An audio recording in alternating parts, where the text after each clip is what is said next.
What about Hold us? on. You guys just So, make it. So I got the top. As long as you guys hold the bottom, it's fine. That puts us babe, right there. come take a look. You hold it level. Hi guys, how are ya? Can I just put that chair together? It's been nearly 4 years since the Barnard's home was burned to the ground in California's deadliest wildfire. Fueled by a week-long windstorm and vegetation dried out by years of drought, the campfire spread across more than 150,000 acres, killed 85 people, and caused more than $16 billion in damage. It raged for 17 days and destroyed nearly 90% of the homes in Paradise. Missy Barnard was on call as an emergency nurse that day.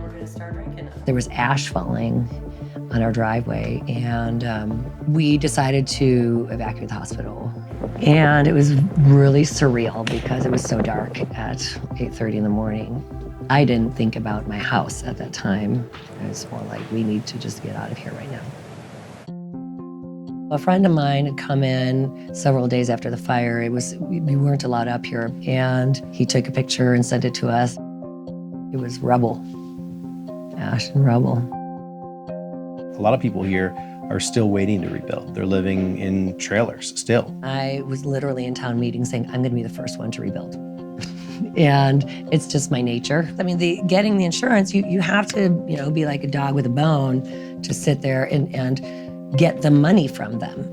When it came time to pick a design for their new home, they decided against a traditional wood frame, stick-built house.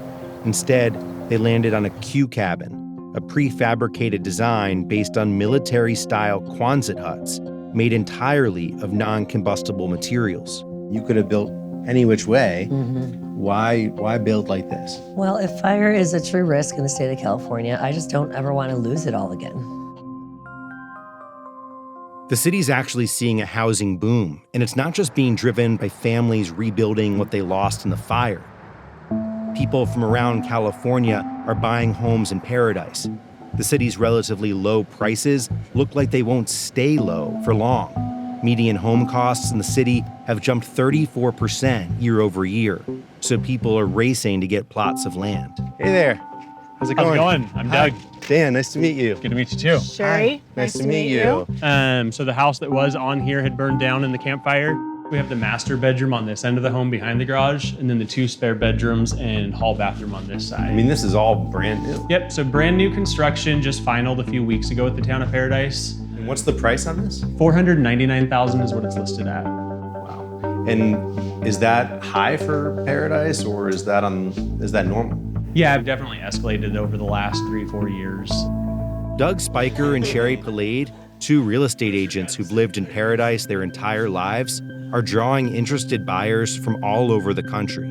Especially with the pandemic, that's really, I think, what surged people from out of area, because so many companies and people realized that you can work remotely or at least partially. And so people started looking at exploring where they could relocate to for either more space or easier cost of living. The lots are just being bought up like crazy because people have more confidence in our pricing and our, coming back, I guess you could say. So far, the town has issued over 2,000 building permits. 2/3 of those have already been rebuilt. And while some of those houses are being constructed with non-combustible materials, wood frame homes are still far more popular. Is it a hard selling point to show someone a new property where a house burned down on the lot? Honestly, I mean, it's new for them and they think it's not gonna happen again. Why live somewhere where there's a constant risk? Well, if they don't live where there's wildfire, they live where there's hurricanes or they live where there's floods. Everywhere you go, I don't care if it's New York or if it's Paradise or where it is, and there's always a risk. Ready to go, Mike? All right. We'll probably come back here like Thursday or something and grout this and start on the vanity top too. Not enough time in the day anymore. All these people need houses. The real estate boom is good news for Dan LaFontaine, too. He grew up in Paradise and owns a small construction company. but he still hasn't been able to afford to rebuild his own home. I had a nice little walkway. This was all grass. Had a nice little covered walk-in front porch. And it was just a little 2-bedroom, 2-bath house. And where the trailer is and the pool and everything, I had 13 fruit trees back there, great vineyard. It was a nice little shady oasis. That's hard to come back here every day and see that, isn't it? Yeah, no, it has its good days and bad days. I mean, you find a way to cope with it, but it never actually goes away. Some people have rebuilt. Right. But you haven't yet. What's holding you back? June of 2018, I had made a late payment to AAA on the homeowner's policy by a few days, and they had returned my check in the mail and canceled my policy. And then November 8th hits, and I come back to an ash pile, and I'm not getting any insurance money out of it. You actually help people rebuild their homes. You're a contractor. Yeah. To be honest with you, it actually makes me feel good because you just did something for someone else that deserves it as much as you do, because one day it's going to turn around and it's going to happen for me.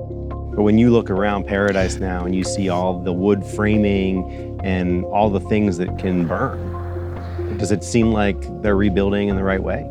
To an extent, yeah, I think it will be fine. I mean, what we had gone through will never happen again in the next 100 years. That was something that, it was a perfect storm.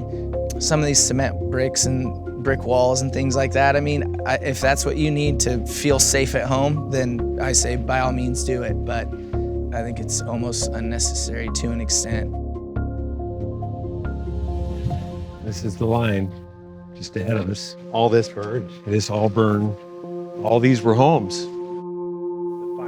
Paradise's former fire chief, Jim Broshears, has helped to prevent and fight fires for over 50 years. He's currently working as the town's emergency operations coordinator, helping the community prepare for future natural disasters.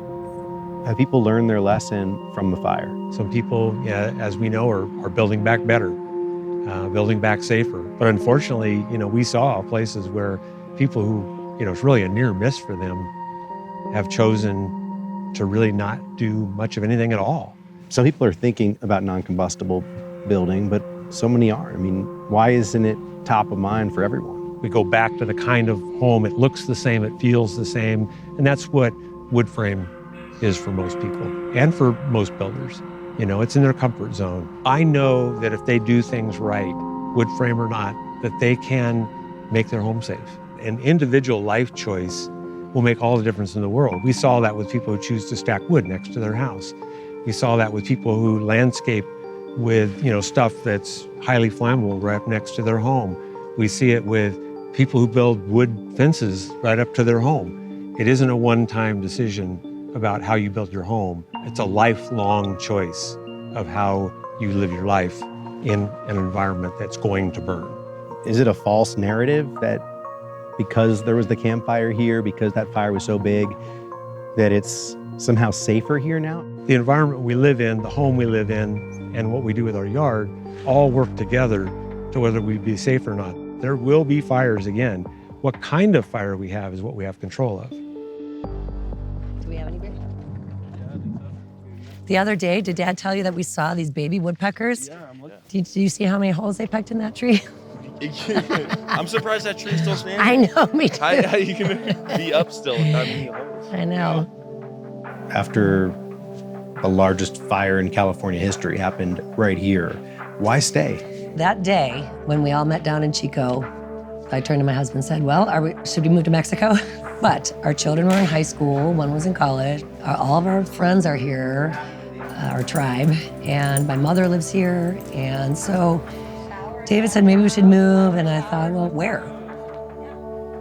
This is where all the memories are, and to pack up and leave and start somewhere fresh where you don't know anybody, well, you don't really have anything either. I mean, I'd rather put the effort in and get back to where I was and help the rest of these people do the same that want to be here.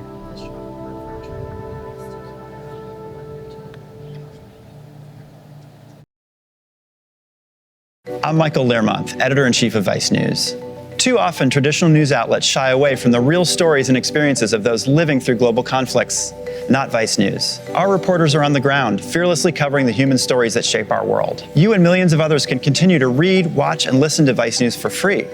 But we hope you'll consider making a one-time or ongoing contribution of any size at vice.com/contribute. Every contribution, no matter how big or small, helps support the journalism Vice News brings to you every day. Thank you.